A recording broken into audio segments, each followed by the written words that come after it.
Praise the lord. నేటి వాక్యము కీర్తనల గ్రంథము 13వ అధ్యాయము 5వ వచనం.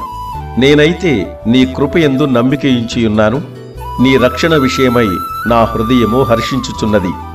ఈ వాక్య భాగములో దావీదు తన మనస్సులో జరిగిన సంఘర్షణలో తాను విజయం సాధించినట్లు, తన ఆలోచనలపై తిరిగి మరోసారి పూర్తి నమ్మకం, ధైర్యం చేకూరినట్లు తన హృదయంలో ఉన్న భావాన్ని తెలియపరుస్తున్నాడు. ఆందోళనతో నలిగిపోయిన మనస్సుకు దేవుని కృపపై నమ్మకముంచడం గొప్ప ఔషధం. ప్రపంచాన్ని జయించేది నమ్మకమే. మొదటి యోహాను పత్రిక 5వ అధ్యాయము 4-5 వచనాల్లో ఈ విధంగా వ్రాయబడి ఉంది: దేవుని మూలముగా పుట్టిన వారందరూ లోకమును జయించుదురు. లోకమును జయించిన విజయము మన విశ్వాసమే.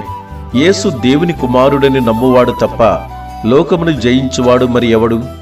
మనకు జయం కావాలంటే మన దృష్టి మనపై నుంచి, మన కష్టాల నుంచి దేవుని వైపుకు మరలించాలి. ఇలాంటి మానసిక సంఘర్షణతో నలిగిపోయేవారు కోకొల్లలు.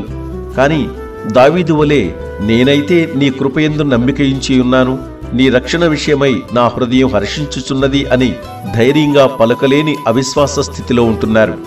మనమైతే అలాగును కాకుండా దావీదు వలె విశ్వాసముతో కూడిన జీవితాలు కలిగియుండునట్లు దేవుడు తన కృపను మనందరి మీద సమృద్ధిగా కుమ్మరించునుగాక. ఆమేన్.